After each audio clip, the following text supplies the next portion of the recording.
வணக்கம். இன்னைக்கு நாம ஒரு முக்கியமான விஷயத்தை அலச போறோம்.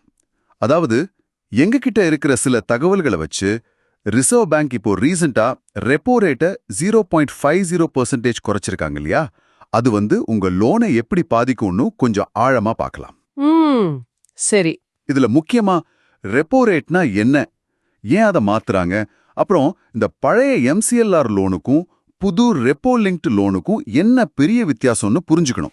ஆமா, அது ரொம்ப முக்கியம். உங்க சேமிப்புக்கு என்ன ஆகும்னு லேசா பார்க்கலாம். சரி, ஆரம்பிக்கலாமா? கண்டிப்பா. முதல்ல இந்த ரெப்போ ரேட். ரொம்ப சிம்பிளா சொல்லணும்னா பேங்க் எல்லாம் RBI கிட்ட கடன் வாங்குற வட்டி இது. சரி. RBI இந்த ரேட்டை குறைக்கும் போது பேங்க்குக்கு வட்டி செலவு கம்மியாகும். அதனால அவங்க உங்களுக்கும் வட்டி குறைக்க வாய்ப்பு இருக்கு இல்லையா? ஆமா, கோட்பாட்டு அளவுல அப்படிதான். பொருளாதாரம் கொஞ்சம் நல்லா இயங்கணும்னு இதை செய்வாங்க. ஆனா இங்கதான் ஒரு முக்கியமான விஷயம் வைக்க பாருங்க. நீங்க அக்டோபர் 1, 2019க்கு முன்னாடி லோன் எடுத்திருந்தீங்கன்னா அது பெரும்பாலும் MCLR அப்படிங்கிற பழைய சிஸ்டம்ல இருக்கும். MCLRனா marginal cost of funds based lending rate. ஓஹோ. இந்த முறையில RBI வட்டி குறைச்சாலும் அதோட பலன் உங்களுக்கு உடனே வராது, கொஞ்சம் மெதுவா தான் வரும். அப்படியா? ஏன் அப்படி? ஏன்னா அந்த ரேட்டை நிர்ணயிக்கிற அதிகாரம் பேங்க் கிட்ட அதிகமா இருந்தது. அவங்க செலவுகள், வைப்பு நிதி வட்டி இதெல்லாம் பொறுத்து அவங்களே முடிவு பண்ணுவாங்க. ஓ, அப்போ இப்போ 0.50% குறைப்பு பழைய லோன்களுக்கு அவ்வளோ சீக்கிரம் பிரதிபலிக்காதுன்னு சொல்றீங்க? ஆமா, பெரும்பாலும் அப்படிதான். அதனாலதான் RBI ஒரு முக்கியமான மாற்றம் கொண்டு வந்தாங்க. என்னது அது?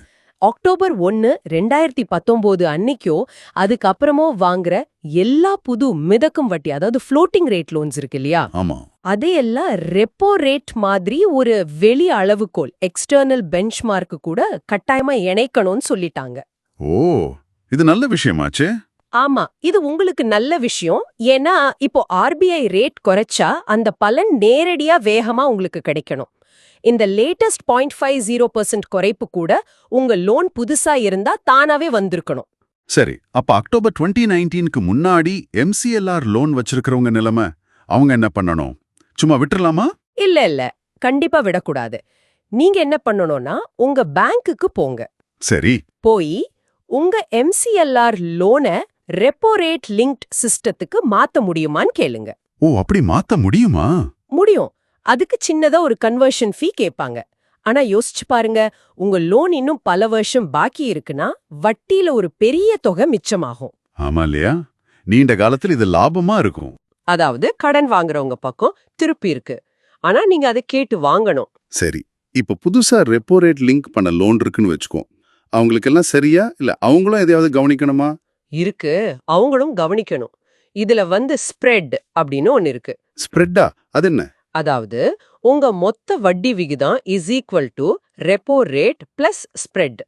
இந்த ஸ்ப்ரெட்ங்கிறது பேங்க் அவங்களோட ஆபரேஷன் செலவு, அவங்க எடுக்கிற ரிஸ்க், அப்புறம் உங்க லாபம் இதுக்கெல்லாம் சேர்த்து வைக்கிற ஒரு கூடுதல் பெர்சன்டேஜ்.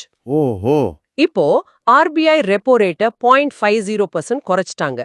ஆனா அதே சமயம் பேங்க் இந்த ஸ்ப்ரெட்டை கொஞ்சூடி ஏத்திட்டாங்கன்னா, அட, அப்போ நமக்கு முழு பலனும் கிடைக்காதே. ஆமா, முழு பலனும் கிடைக்காம போகலாம். அதனால உங்க லேட்டஸ்ட் லோன் ஸ்டேட்மெண்ட்டை எடுத்து பாருங்க. சரி, பார்க்கணும். அந்த 0.50% குறைப்பு முழுசா உங்க கணக்குக்கு வந்திருக்கா, இல்ல அதுல கொஞ்சம் தான் வந்திருக்கான்னு செக் பண்ணுங்க. சந்தேகம்னா உடனே பேங்க்குக்கு கேளுங்க. இது முக்கியமான பாயிண்ட். இன்னொன்னு, ரெப்போ லிங்க்டு லோன்ல வட்டி விகிதம் பொதுவா 3 மாசத்துக்கு ஒரு தடவை ரீசெட் ஆகும். ஓ, வேகமா மாறுமா? ஆமா, MCLRல 6 மாசம் இல்ல சில சமயம் 1 வருஷம் கூட ஆகும் அந்த ரீசெட் சைக்கிள். ஆனா இதுல 3 மாசம் தான். அதனால வட்டி ஏறினாலும் சரி இறங்கினாலும் சரி அதோட தாக்கம் வேகமா தெரியும். இதுவும் கவனிக்க வேண்டிய விஷயம்தான். வட்டி குறையிறது கடன் வாங்கின எங்களுக்கு நல்லது. ஆனா இது சேமிப்பு கணக்கு FD இதுலெல்லாம் வட்டியை குறைக்குமே. நிச்சயமா, அது இன்னொரு பக்கம். 2 பக்கமும் கூர்மையான கத்தி மாதிரி தான் இது. அப்படியா? பொதுவா ரெப்போ ரேட் குறையும் போது பேங்குகள் டெபாசிட்ஸ்க்கான வட்டியையும் குறைக்க வாய்ப்பு இருக்கு. FD ரேட்லாம் குறையலாம். சரி சரி. அப்போ நீங்க பணத்தை எங்க போடுறீங்கங்கறத பொறுத்து இது ஒரு பக்கம் லாபமாவும் இன்னொரு பக்கம் வருமான குறைவாவும் இருக்கலாம். ஆக மொத்தம் நம்ம கிட்ட இருந்த குறிப்புகள் படி சில விஷயங்களை ஞாபகம் வச்சுக்கணும்.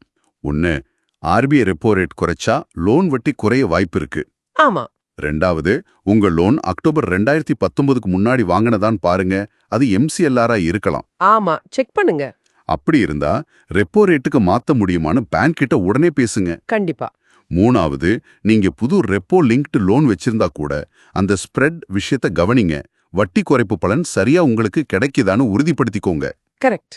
சுருக்கமா சொன்னா, உங்க லோன் பத்தின விவரங்களோட அப்டேட்டட் ஆயிருங்க. கொஞ்சம் ப்ரோஆக்டிவா இருந்தா நல்ல பணத்தை மிச்சப்படுத்தலாம். இது உங்க படம், நீங்க தான் பாத்துக்கணும். ரொம்ப நன்றி. இது தெளிவா இருந்துச்சு. கடைசியா நம்ம நேயர்கள் யோசிக்கிறதுக்கு ஒரு கேள்வி. சொல்லுங்க.